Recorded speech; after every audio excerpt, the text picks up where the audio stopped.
Pertama sebelum ke yayasan, saya ingin mendapat gambaran startup Forex ini kalau di runut silsilah itu berapa generasi dari pertama kali hadir ke Semarang? Ya. Jadi atau ke Jawa? Ya. Jadi kalau saya menjelaskan begini, pertama kali orang Arab yang ada di Indonesia itu semuanya berasal dari Hadramaut, Yaman Selatan, bukan dari Saudi. Semuanya dari Hadramaut, Yaman Selatan, bukan Yaman Utara, Yaman Selatan. Nah, mereka hijrah kemari itu urusannya adalah pertama kali mencari penghidupan dengan cara berdagang. Kalau mereka misalnya kemari mau menjadi pegawai misalnya kan kesulitan bahasa kan sulit. Sementara mau jadi apa?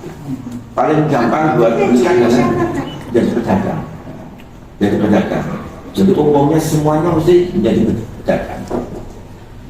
Ya misalnya pulaan umpamanya sarung begitu, kemudian ditidakan sama dia bahasa itu dengan bahasa Arab, dengan caranya bagaimana terpisah gitu.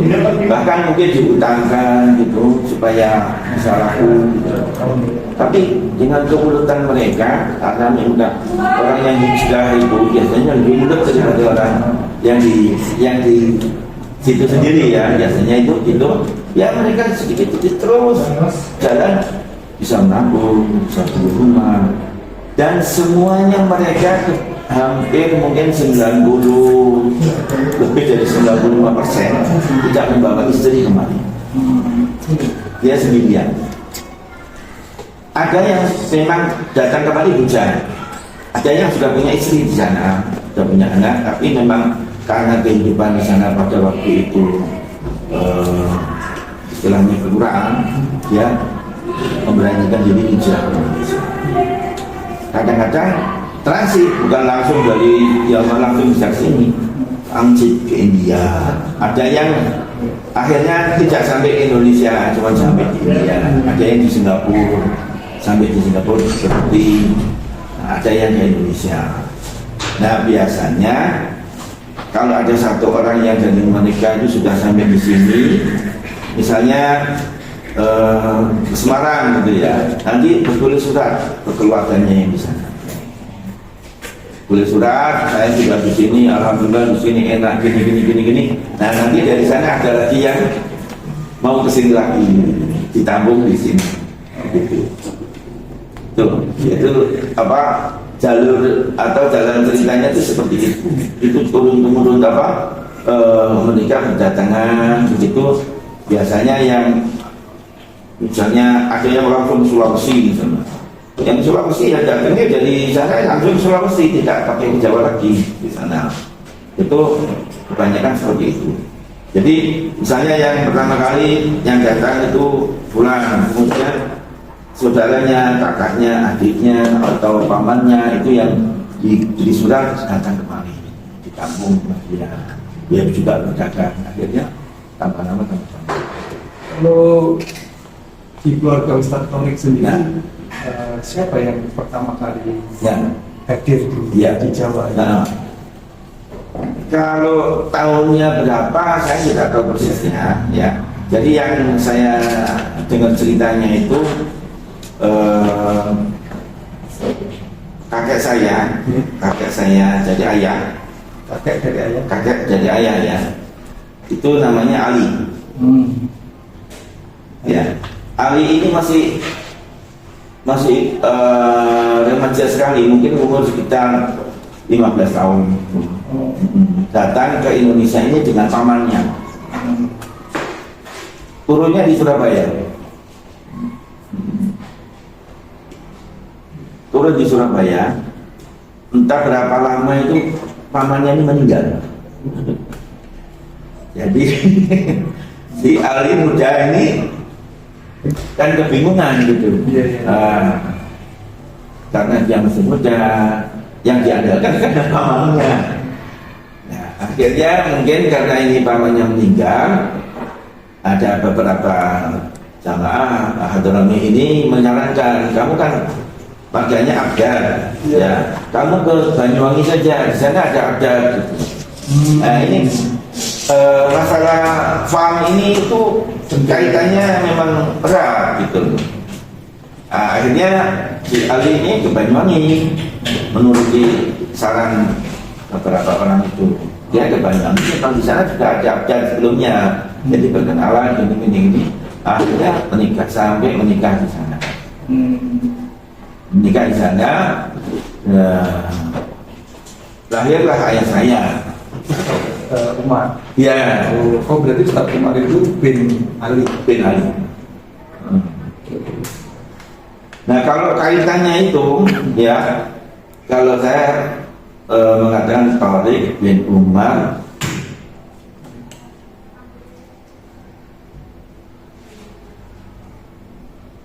bin Ali bin Azan bin Ja'far bin Abdul bin Umar. Nah, ada itu kolnya ke sana. Nah, mungkin ada juga yang ujung-ujungnya itu bin Khalid bin Umar. Itu kan bin Abdul. Ya, ada yang bin Khalid bin Umar, ada lagi yang siapa lagi itu. Dari mana persisnya di Hadramaut, di daerah mana? Hadramaut. Di Tarim atau? Enggak, ya kebanyakan abdal itu di Ghurfah. Di Ghurfah. Yang biasanya memang ada kayak desa-desanya ya, misalnya abdal itu di Ghurfah. Kalau nanti bangsa lain di Tarim, ada lagi di apa? Wadi Ain, macam-macam itu memang.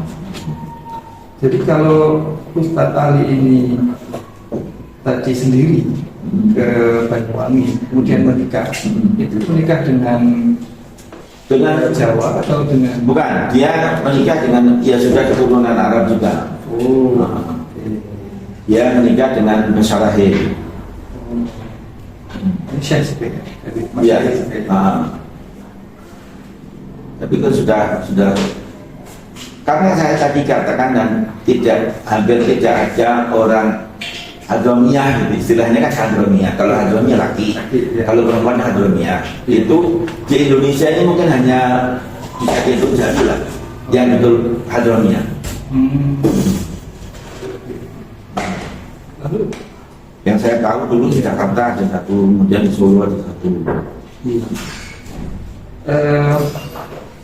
Jadi siapa dari keluarga Ustadz Tariq ini yang pertama kali ke Semarang? Oh, ayah saya, paman saya. Paman saya namanya Ja'far. Betul. Sama. Ja'far itu paman saya, Ismail. Kemudian menikah di sini. Kemudian ayah saya mengikuti menikah dengan adiknya. Kakak beradik atau kakak beradik gitu.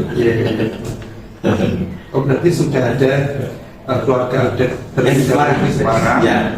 Kemudian Ustadz Tariq Ayah saya. Iya Ustadz sama. Nah, jadi istilahnya mertuanya ayah saya itu namanya Awad. Itu bukan Hadrami, sudah lahir di sini. Oh sudah apa istilahnya kayak mewalat gitu. Walat ya, sudah walat.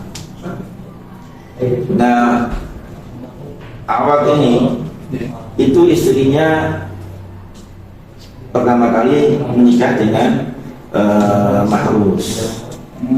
Kemudian menikah lagi dengan orang Jawa asli. namanya Thayyibah. Terus menikah lagi dengan Maryam. Ini Thayyibah ini juga Jawa asli, yang Maryam ini juga Jawa asli. Nah, jadi ibu saya itu dari Thayyibah. Jadi nenek saya dari ibu itu orang Jawa asli. Berarti Ustaz Maulik ini ya punya darah Jawa juga. Iya, dia kan jadi kalau saya mungkin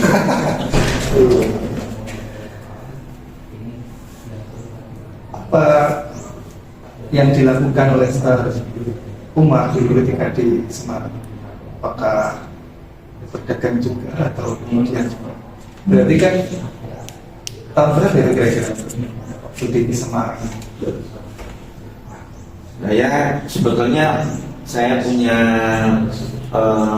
akte nikahnya, kutipan akte nikah ayah saya itu. Ya. Tahunnya tahun berapa ya? Ayah saya lahir tahun 1917 di Banyuwangi.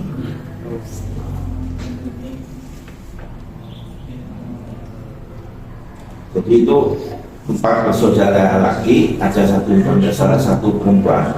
Pertama kali itu Azan, kemudian Ja'far, kemudian Umar, kemudian Saleh, kemudian yang satu lagi ini perempuan, yang 10 tahun.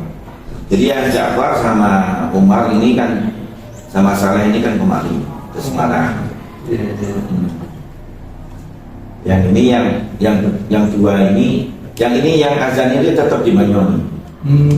Tidak kemari. Jadi Ja'far sama Umar saja yang ke Semarang dan Saleh.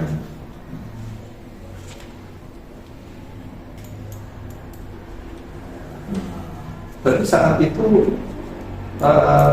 Hadrami yang Masai itu sudah mapan itu, maksudnya sudah membentuk sebuah komunitas yang mapan di Semarang. Iya. Pada saat itu. Iya. Jadi ayah saya sekolahnya dulu di Al-Azhar Banyuwangi. Oh, di Al-Azhar Banyuwangi. Di Al-Azhar Banyuwangi. Ketika ke Semarang itu Al-Azhar belum berdiri.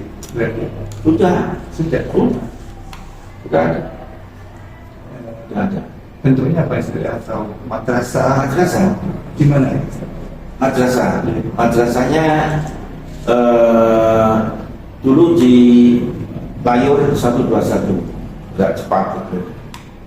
Layur 1 itu dulu saya masih ngalami sekolah di sana, masih SD di sana. Oh, Itu tulisannya masih SR Al-Azhar. SR. Kalau boleh tahu Ustaz ini lahir tahun berapa? 1954. Ya. Saya 9 bersaudara. Oh, boleh tahu Ustaz? Kenapa? Boleh tahu namanya? Oh, namanya siap. Ya. Nama kali Asma. Kedua Khalid. Yang ketiga Naji. Aji. Naji. Ustaz Naji. Terus saya terus Husni, terus perempuan Khalila, terus Siti, terus Anissa, terus Berjiah. 9 kan? Tiba-tiba. Ini semua dari Ibu Thayyibah. Bukan. Ya?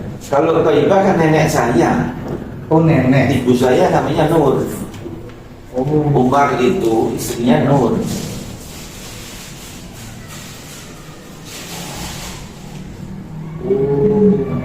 jadi dari ya. Jadi gini, paman saya namanya Ja'far.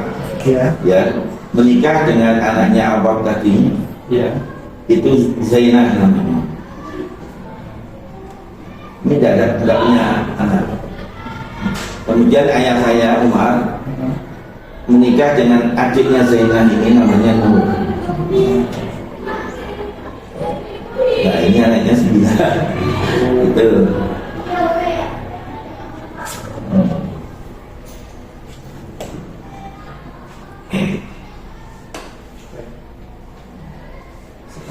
Mungkin ke akhir saatnya tadi. Nanti dulu ya. Oh, belum. Jadi kalau orang Arab itu saya jadi memang sudah dari Hadramut sana, memang kan ada apa seperti kabilah-kabilahnya ya, atau grup-grupnya ya, atau suku-sukunya gitu. Nah, itu makanya dari dulu sudah ada yang Alawiyin sama yang non Alawiyin. Yang Alawiyin ini yang sekarang yang dikatakan Habib itu. Dulu tidak dikatakan Habib, dulu katanya Sayyid. Kalau Sayyid itu berarti ya sekarang yang Habib ini. Nah, kalau yang non Sayyid ini dikatakan Masyayikh gitu. Ya. Ini sejak dari Hadramut sana ya sudah seperti itu. Oh, sudah terpisah. Iya, sudah seperti itu ya. Nah, kemudian ada Jamiat Khair yang di Jakarta. Itu juga kumpulannya orang Hadrami tapi yang Alawiyin. Itu mendatangkan Syekh Ahmad Surkati yang guru atau syekh di Mekah, didatangkan oleh Jamiat Khair itu. Dan waktu datang itu tahun berapa, kemudian Al-Irsyad itu kan berdirinya 1915. Berdirinya Al-Irsyad itu karena adanya fatwa Solo. Pernah dengar? Sekilas ya. Jadi karena Syekh Ahmad ini memang orang alim yang didatangkan oleh Jamiatul Khair itu, setiap orang alim ini kan biasanya dihubung dengan orang-orang tanya masalah-masalah agama. Nah, kebetulan Syekh Ahmad ini dapat undangan pernikahan, ada pernikahan di Solo, dia diundang, dia datang. Nah, ketika di Solo datang ini dihubung sama orang-orang ini, ada yang nanya, ya Syekh, bagaimana hukumnya nikahnya Syarifah dengan yang bukan Alawi, bolehnya sah apa tidak? Syarifah ini maksudnya Alawi yang perempuan, dikatakan Syarifah. Nah, menikah dengan orang laki yang bukan dari grup Alawi, boleh atau tidak? Ya, gitu ya. sah atau tidak? Sah atau tidak? Ya. Dijawab sah. Inna akramakum indallahi atqakum. Orang yang mulia di antara kamu adalah orang yang paling takwa di antara kamu. Jadi sah. Di ajar mereka orang-orang Alawi ini itu sebelumnya pernikahan itu tidak sah, yang tidak sah. Jadi makanya ditentang. Dasarnya apa? Tidak sah. Tapi harus dasarnya agama Islam. Agama Islam tidak ada urusan larangan. Kalau sudah laki sama perempuan yang bukan mahram, ya boleh menikah sama siapa saja kan gitu. Tapi dalam menikah itu dianggap tidak sah. Nah, karena Syekh ini mengeluarkan jawaban seperti itu untuk Alawi ini adalah masalah besar. Jadi sampai Syekh Ahmad ini dikeluarkan dari Jamiatul Khair itu, diberhentikan. Seharusnya diberhentikan itu dia dipulangkan ke Mekah lagi kan, dia diongkosi lagi kan, ternyata tidak. Nah, akhirnya oleh orang-orang Hadarin yang di Jakarta ditahan, Syekh kamu tidak boleh pulang, kamu harus di sini, kita berdirikan sekolah kami yang mimpin. Berdirilah namanya Al-Islah wal Irsyad. Dulu namanya Al-Islah wal Irsyad Al-Arabiyah di Jakarta. Itu pertama kali seperti itu. Judulnya Al-Islah itu. Jadi pertentangan itu dari dulu sampai sekarang ya tetap ada, cuman kadang-kadang ada masalah, ada kadang-kadang juga. Tapi ketika itu ya itu sering ada masalah. Kalau sekarang kan tergantung orangnya, kamu mau mau apa, mau silakan, mau ke sana silakan, ke sini silakan. Ya kemudian Alisan ini kan berkembang cepat sekali dan membangun cabang-cabang di banyak tempat. Sebetulnya tidak cepat sekali. Oh tidak ya, malah ya. Tidak cepat sekali. Karena Alisan itu identik dengan orang keturunan Arab. Padahal sebetulnya itu tidak dong. Iya. Jadi murid-muridnya Syekh Ahmad Surgati itu sebagai orang Jawa, bukan orang Arab, bukan keturunan Arab. Seperti misalnya Hasbi Az-Zadiki, terus siapa yang dulu pernah jadi Menteri Agama itu, lupa ya. Itu beberapa orang Jawa itu jadi muridnya Syekh Ahmad Surgati di Jakarta. Iya. Kalau di buku mungkin ada, mungkin ada.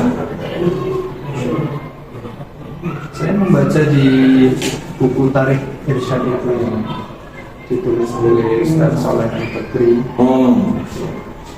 Semarang ini kan di antara cabang-cabang yang lain termasuk yang paling belakang gitu berdirinya. Kalau di buku itu dinyatakan seperti itu benar. Betul. Jadi murid-muridnya Syekh Ahmad Surgati itu di Jakarta setelah dianggap tamat sekolahnya itu mereka menyebar, ada yang ke Bogor, ya ada yang tetap pindah ke Jakarta, ada yang ke Tegal, ada yang ke Banyuwangi, ada yang ke Surabaya, misalnya Ustaz Malupes, itu termasuk muridnya.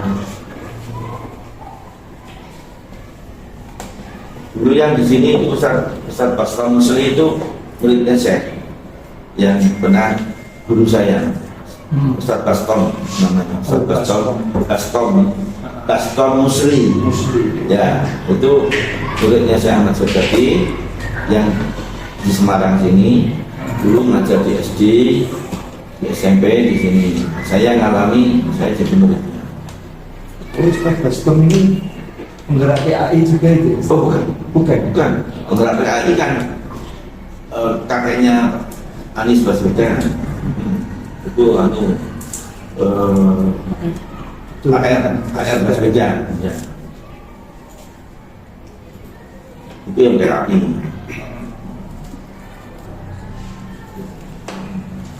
Kemudian sekolah berdiri itu hanya SD kan? Belum ada dulunya SD, iya, tidak ada TK. SR ya. Iya. Sudah kelasnya sudah 1 sampai berapa? Sampai 6. Sampai 6. Jadi nggak ada mengenal ongkol seperti. Kalau itu saya tidak kami ya. Oh. Ya. Berarti sudah sampai kelas 1 sampai 6. Iya. Sebelum saya tidak tahu saya. Saya pernah mendengar Hadrami yang terakhir berada di Semarang itu namanya Abdul Wahid As-Saidi, sudah meninggal. Itu dia datang ke sini umurnya 15 tahun. Itu sempat belajar di Al-Azhar sini. Yes, di Al-Azhar sini. Hadrami loh dia.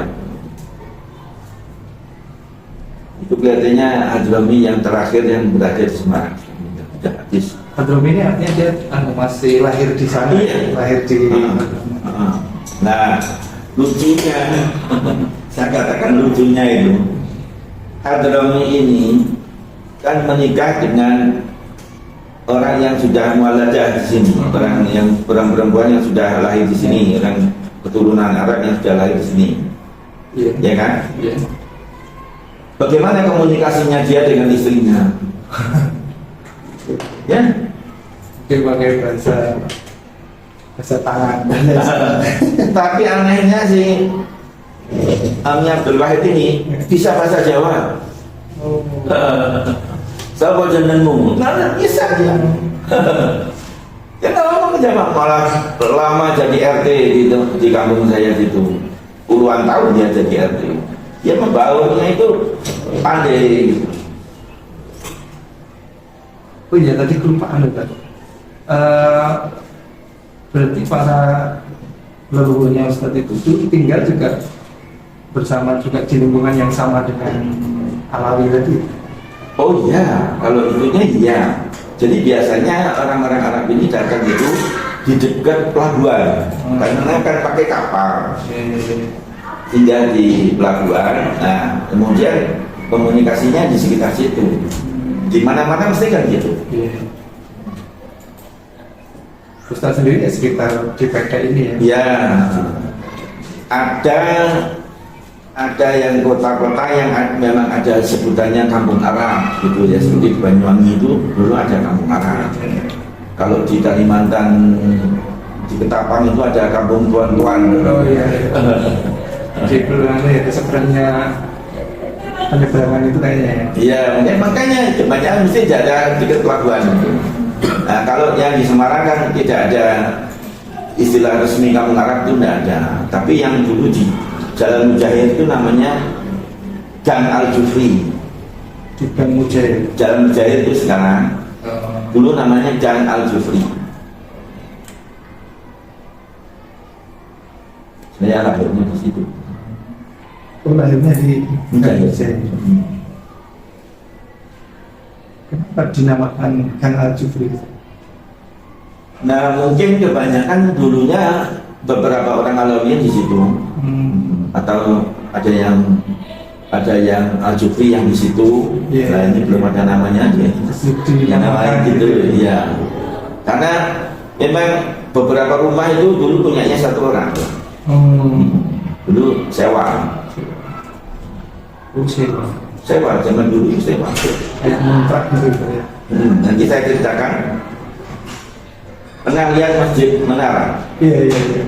Jalan Layur. Iya. Nah, itu masjid yang mendirikan orang Arab. Atau ini yang mendirikan. Jangan salah, bukan orang Melayu. Dia orang Hadrami yang mendirikan.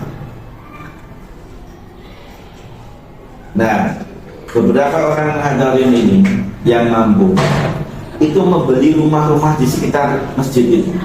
Ada rumah, ada gudang, dibeli kemudian diwakafkan kepada masjid. Jadi orang-orang kaya ini dia mungkin berhasil di dalam perdagangannya, kaya mungkin membeli aset-aset. Ada beli satu, terus diwakafkan kepada masjid Menara.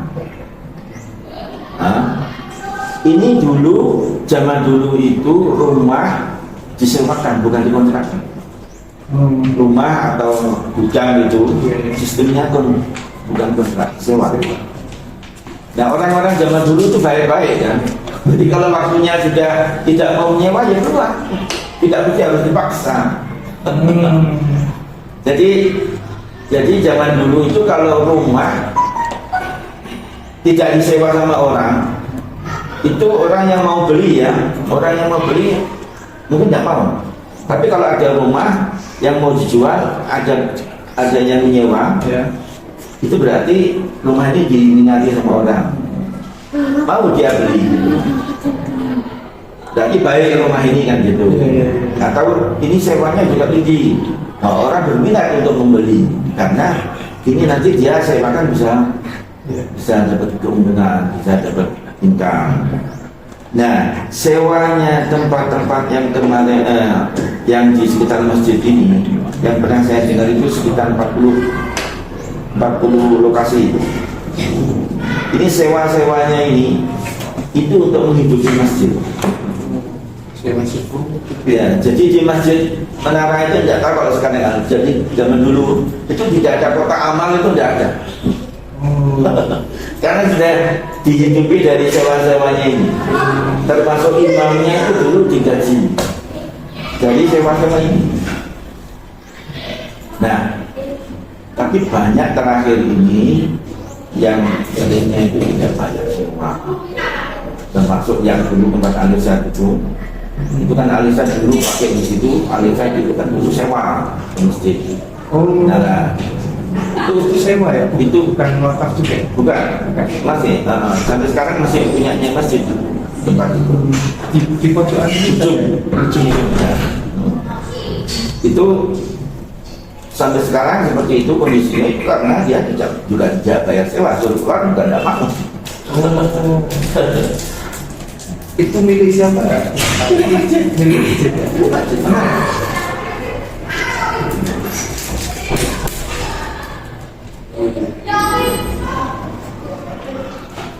Dan kalau Ustaz sendiri itu sekolah SR di situ, kemudian lanjut kemana Ustaz? Jadi saya 6 tahun di sana. Kemudian 6 tahun 66 saya pindah kembali. Ini awal berdirinya SMP di sini. Di sini. Saya tahun 66 pindah di sini. Mulai SMP sampai 69. Kemudian Jadi setelah 69 saya melanjutkan pondok di Montok sampai selesai tahun 74.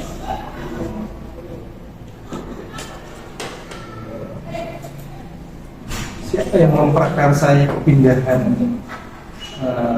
SMP dari yang tadi di Halim 121 terus ke lokasi yang baru ini? Ini berarti sudah nggak sewa ya ini ya? Ini beli. Ini beli. Jadi beberapa orang beli di sini. Dulunya Losmen Maju. Namanya Losmen Maju. Ada beberapa orang tentara dulu yang istilahnya dulunya sewa kamar, kemudian nggak mau keluar. Sampai terus karena sudah kita beli, itu kita samoni lah beberapa orang tentara itu di sini. Kita samoni keluar. Kemudian baru dipakai untuk SMP di sini. SD-nya asalnya mesti tetap di sana.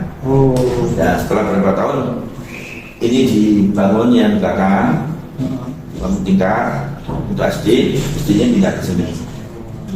Kamu berapa SD pindah? Dan mungkin sekitar 3 tahun kurang lebih setelah 69.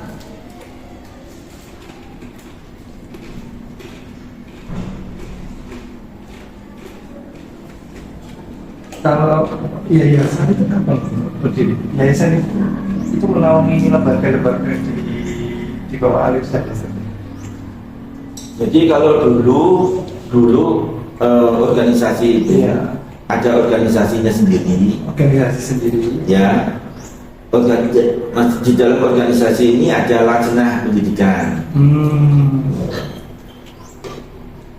Lajnah Pendidikan dan dakwah sosial kan gitu. Nah, sekolahan yang di bawah Lajnah Pendidikan itu. Kemudian ada lagi yayasan. Yayasan ini hanya yang memiliki asetnya, tapi pengelolaannya ini di bawah Lajnah Pendidikan itu.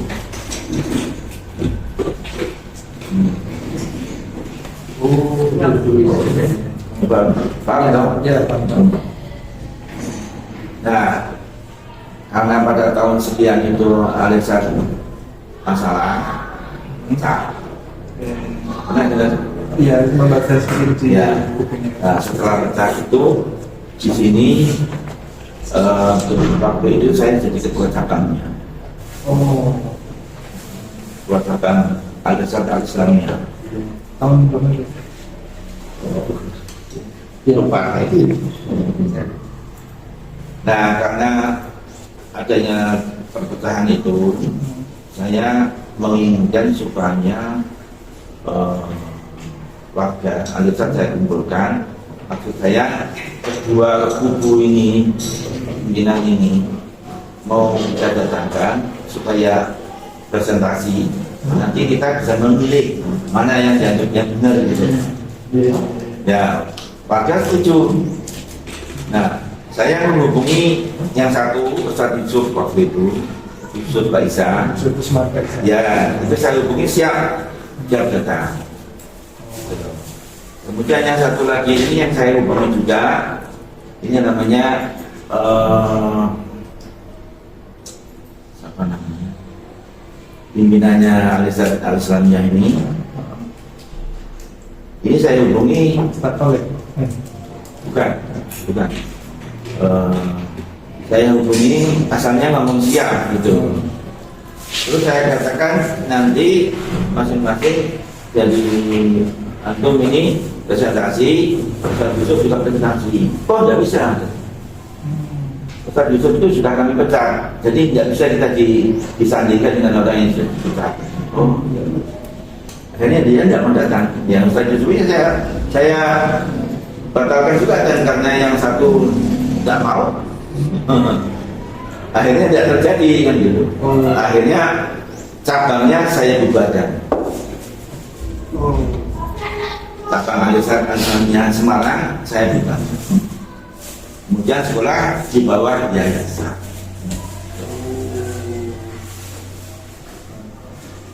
Kalau dibubarkan berarti tidak cabangnya. Bukan cabang dari Jakarta, itu tidak ada hubungan dengan itu.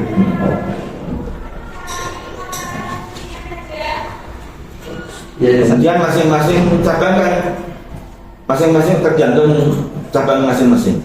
Ada yang menghimbau yang ini perhimpunan, yang satu namanya perhimpunan Al-Irsad, yang satu lagi Al-Irsad Al-Islamiyah. Kalau ini Al-Irsad Al-Islamiyah.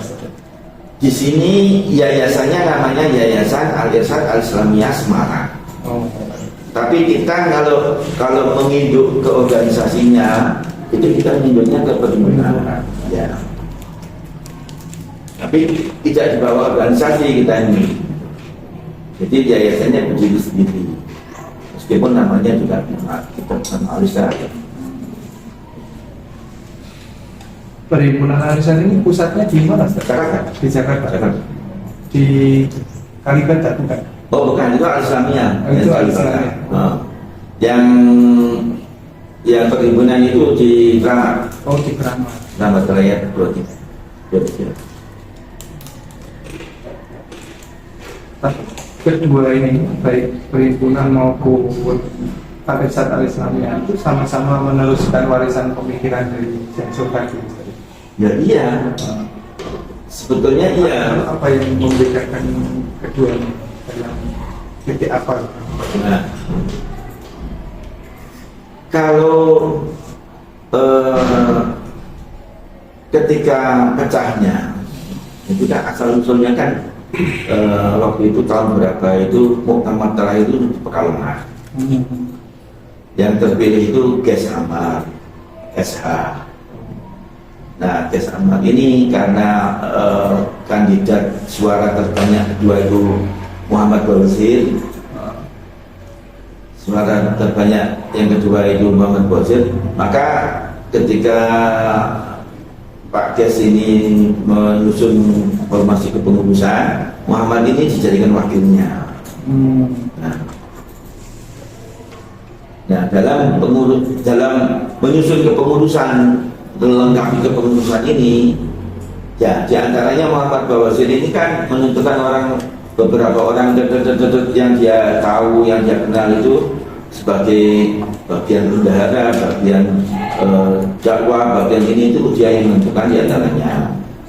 Tapi berjalannya waktu antara Pak Ges dengan pengurus-pengurus yang lain ini tidak cocok. Dianggap ini terlalu mungkin dianggapnya pahamnya gimana gitu. Jadi paham Ihya Sunnah itu dianggap hal yang baru, dianggap kok sedikit-sedikit bid'ah seperti itu, dikatakan gitu. Jadi mereka ini tidak setuju dengan itu. Nah, terus berapa 18 orang kalau saat ini diberhentikan sama Pak Ges dengan SK 104 itu. Nah, jadi masalah besar. Kemudian dengan diberhentikannya ini karena tidak bisa islah, akhirnya kan cabang memilih ada yang mengikuti Pak Ges Islamiyah, ada yang akhirnya bentuk sendiri, bikin muktamar sendiri, gitu. Ya karena sudah diupayakan islah berkali-kali tidak bisa, termasuk terakhir itu muktamar islah istilahnya di Cilacap, karena yang menang adalah istilahnya kubunya perhimpunan, makanya selesai muktamar dianggap muktamarnya tidak sah, ya. Secara tidak bisa lagi. Nah, terakhir muktamarnya perhimpunan itu di Batu, Malang. Itu saya yang menolak untuk diadakan Islam, percuma Islam, tidak usah diadakan Islam. Kita sudah berkali-kali mau Islam tapi tidak jadi-jadi, jadi tidak dari sebelah sana itu tidak ada memang kegiatan untuk Islam, cuma di pupuk lagi Islam lagi untuk apa? Karena tidak ada kegiatan, percuma. Kalau kita ini sewaktu-waktu bang, kita masih tengah tidur dibangunkan suruh Islam, kita siap saja. Tapi kalau hanya keputusan saja, tidak ada gunanya. Jadi kalau di Semarang eksistensi Al-Irsyad ya diwakili oleh ini ya langsung saja Yayasan Al-Irsyad Islamnya yang menginduk pada himpunan Al-Irsyad itu. Nah kemudian ketika tahun 69 saya kan di pondok di wilayah saya di Gontor. Waktu itu ayah saya bertemu dengan jainya Pak Zakasi, ngomong bahasa Arab. Saya dari Al-Irsyad, dari Al-Irsyad, masuk ada sakit kiprahnya apa di umat ini, mana bukti anunya kiprahnya Al-Irsyad itu mana? Seharusnya kami ini yang belajar kepada kamu. Orang kalau sekarang kok kamu malah nyekolahkan anaknya di sini. Gitu. Nah ketika itu ayah saya terus pukul, kalau itu saya harus bikin pesantren. Gitu. Nah setelah saya tamat di Jumat masih belum bisa terrealisir sampai tahun 67 itu baru bangun pesantren di Tengaran. 67 itu sudah dimulai. 87. Oh, 87 tahun 88 tahun ajaran barunya. Mulai dari itu.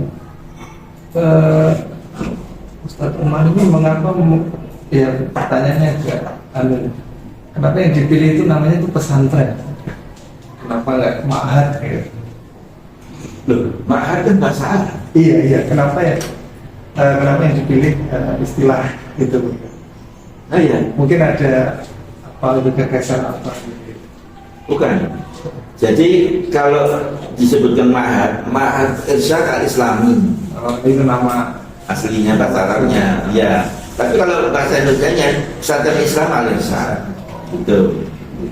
Saya pernah ditegur sama orang Al-Islamiyah ini. Kenapa kok tidak Al-Islamiyah namanya? Loh, gimana sih? Karena dalam bahasanya itu, kalau madrasah itu Al-Islamiyah, tapi kalau ma'had tidak bisa Al-Islamiyah, harus Al-Islami. Itu dalam kawaidnya bahasa Arabnya begitu. Mu'annas sama mu'annas, mudzakkar sama mudzakkar.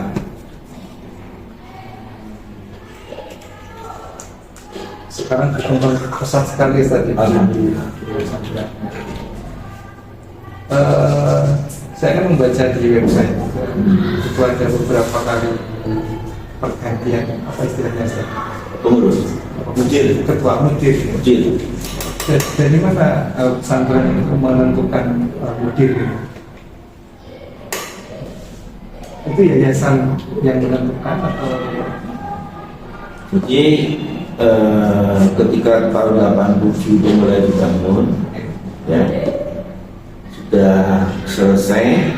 Saya pernah ngomong sama Pak Ges itu. Pak Ges dulu kan pimpinan, kita belum pecah waktu itu. Oh ya. Saya ngomong sama Pak Ges. Waktu itu Al-Irsyad belum ada yang namanya pesantren, belum pernah punya. Jadi kita pertama. Pak Ges, ini pesantren sudah siap pembangunannya. Insya Allah kita mau terima murid, nanti kita ngajar baru. kami Pak 88 ini siapa muridnya, karena saya tidak kenal sama orang-orang. Sama Ustaz saya tidak banyak, tidak tahu, tidak kenal sama itu.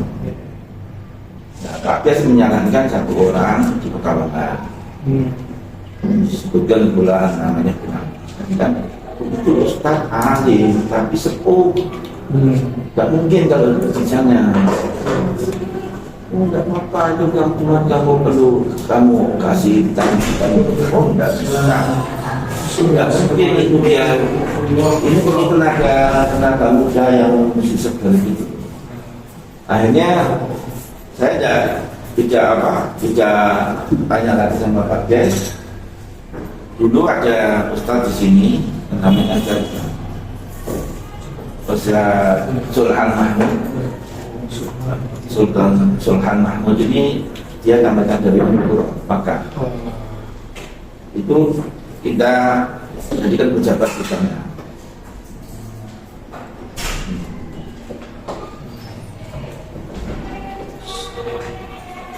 Nah, sementara kita terapkan begitu, kemudian kita dapat bantuan dari satu orang, kita minta guru apa?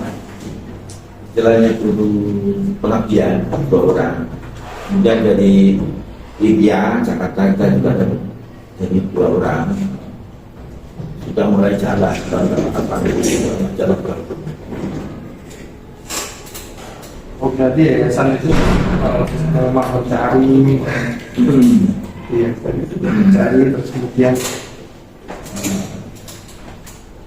kita membaca di.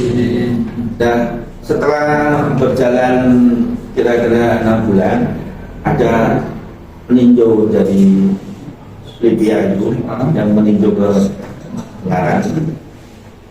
Saya antarkan ke sana, ada 2 orang itu sana itu meninjau, kemudian mengadakan pertemuan dengan guru-guru. Nah, setelah selesai itu saya dipanggil. Ini guru-guru ini istilahnya orientasinya perlu mobil. Nah, kurikulumnya ini bagaimana? Ini apa harusnya bab akidah bagaimana, bab fikih bagaimana? Ini kok tidak dibicarakan itu, kok malah materi yang diperlukan ada mobil, ada ini, ada itu. Jadi dia menganggap ini mungkin tidak, ini mungkin pimpinannya ini direktur ini tak cocok. Tapi dia diam saja, cuma hanya ngomong gitu, ini mudirnya ini Nahdi, iya, ya sudah. Terus dia laporan ke pimpinannya di Jakarta, ayah saya dipanggil, katakan mudir itu yang Sulhan itu tidak bisa dipakai lagi, karena dia memang tidak orientasinya ke pendidikan. Baik, karena itu juga pejabat kan, siapa gantinya? Kamu cari, nanti saya cari, katanya direkturnya Libya. Direkturnya Libya itu mendatangkan Ustaz Ja'far dan Ustaz Yazid. Ja'far Khalid Tersedon Jawa. Itu berdua itu datang ke ayah saya, diberitahu kalau dia diutus sama direkturnya Libya itu untuk meninjau pesantren ini alasan kemudian untuk mengajar di situ. Kamu betul mau mengajarnya? Ya sudah, nanti satuannya nanti saya tarik, saya kembali ke sini SMP gitu. Betul ya. Satuannya sudah saya beritahu tak kembali ke nasi ke sini. Tapi satuannya itu tidak terima. Tidak terima. 30 murid dibawa sama dia. 30 santri dibawa karena dia ngomong sama santri-santrinya, kamu orang ini dititipkan sama orang tuamu kepada saya, sekarang saya mau pindah, kamu ikut sama saya. 30 murid dipindahkan ke pesantren lain di Purwodadi.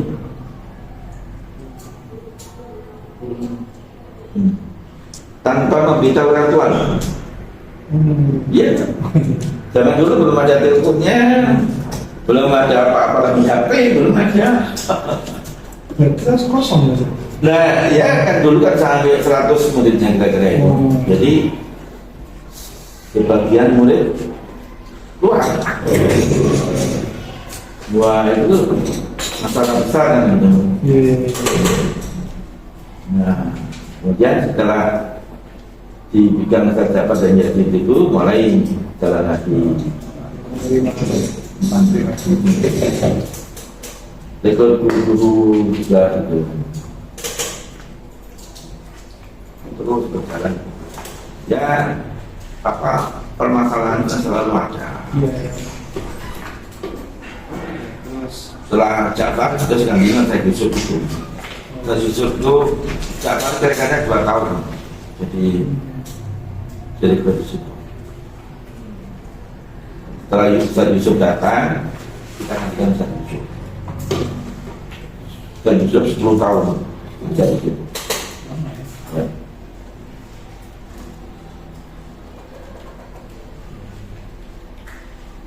Setelah ini kalau Einstein berarti yang keturunan yang Iya. setelah itu setelah Ustaz Yusuf ini Ustaz Yusuf, Ustaz Nizar Jabar, terus ganti Ustaz Ali Saman, terus ganti lagi Ustaz Nafi, Ustaz Muhammad Qasim, sekarang Ustaz Ujang.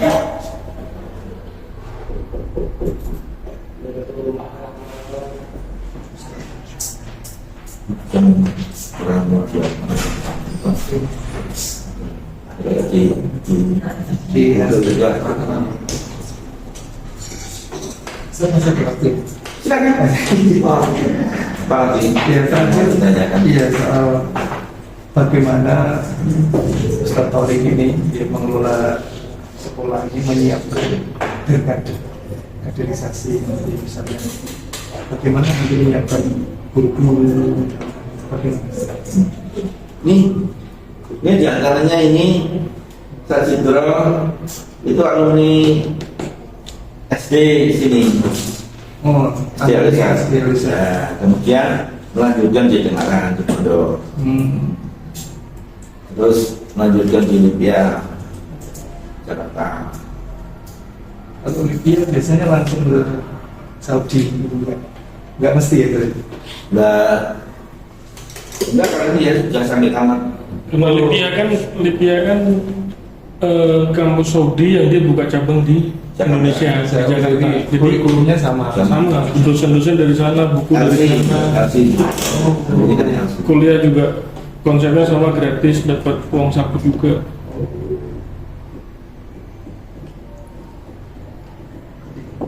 Kaderisasi itu dilakukan simultan saja. Jadi mereka yang lulusan dari sini kemudian diarahkan atau memilih atau gimana alamnya?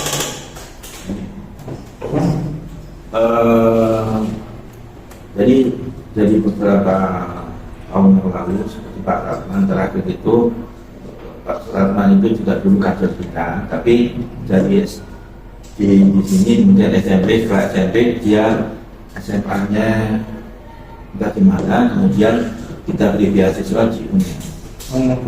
Dulunya karena IKIP, selesai dari IKIP ngajar di sini. Itu kader kita. Nah, termasuk Pak Johan juga kader. Pak Johan SMP di sini, SD SMP di sini, kemudian ke Tengaran. Setelah Tengaran ke UNES.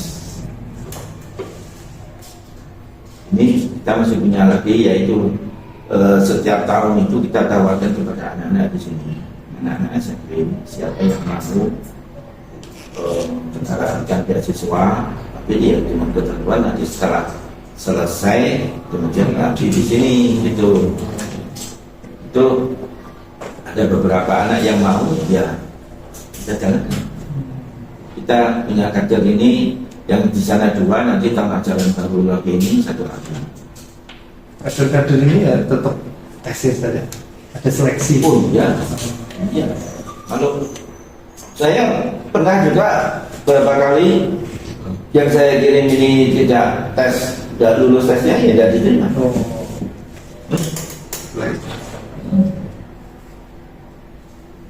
Dan pernah juga yang putri, kan misalnya ada putra putri.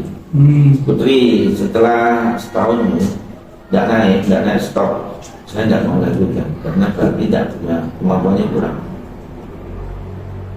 Jadi tidak boleh tidak naik, harus naik. Biaya apa juga dikasih beasiswa waktu sini naik bapak ya. Yayasan itu berarti memberikan beasiswa itu saya. Mereka disekolahkan di luar negeri. Iya. Oh.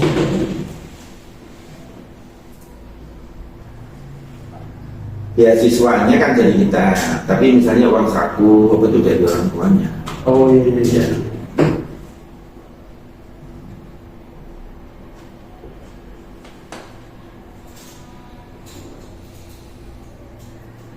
Ya, pertanyaan terakhir saja.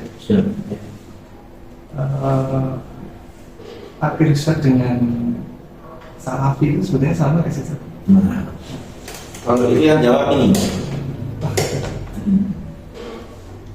Sama atau berbeda gitu?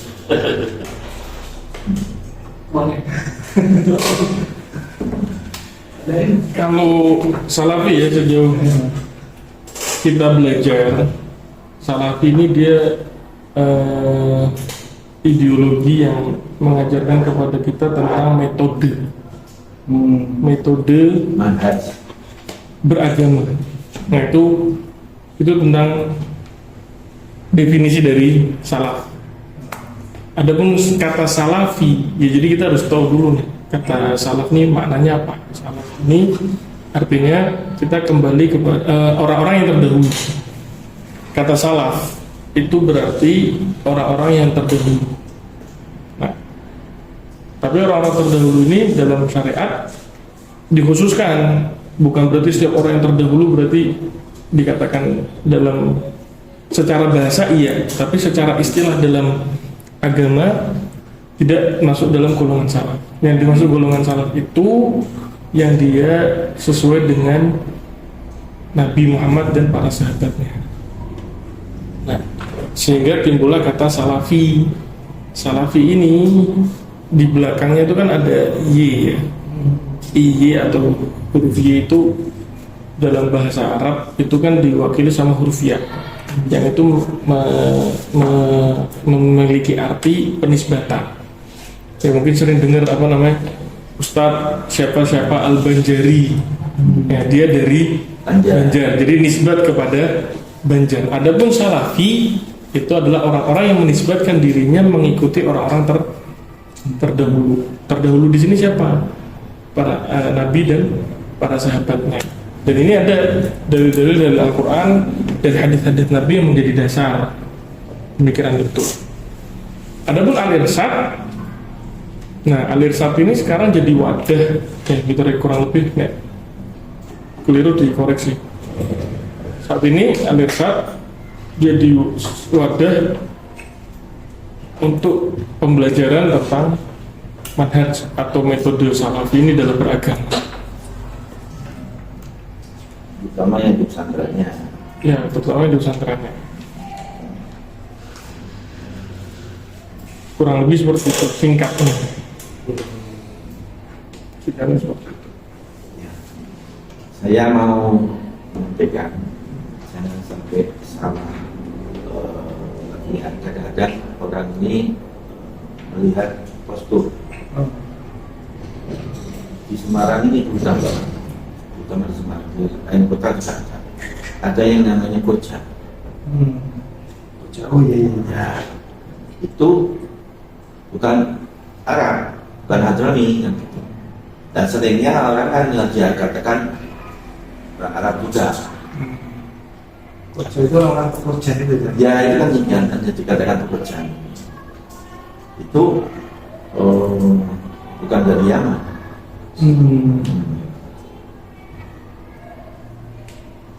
Mungkin dari Mana? India. Nah, Kalau mana ya? ini makanya saya ada dari buku yang nanti bisa dikembangkan ini, itu di antaranya disebutkan buku. Sebagian sih nyebutnya dari Gujarat. Gujarat Karena atau bahasanya asalnya itu bahasanya ada bahasa India. Tapi kenapa disebut Koja juga? Dari kotanya asalnya Kuch. Oh, Jadi bisa dipelajari kan. Kalau yang memang spesial kan nanti sama. Iya, iya. Iya tak? Jadi antara India atau Pakistan, tapi mungkin kebanyakan sebetulnya asalnya dari India, cuma yang Islam. India. Nah, ada India yang masuk ke Indonesia ini kan ada dua, ada India Islam, ada India Hindu. Kalau yang Pakistan kan jelas Pak, Islamnya kalau Pakistan.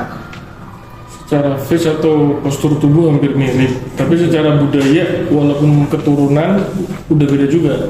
Yang keturunan Arab sama Koja ini secara budaya di Indonesia beda. Mereka punya budaya sendiri, yang Hadramaut punya budaya sendiri. Belum pernah buka itu ya. Pernah saya apa namanya, pernah tahu masjid Petolongan atau apa?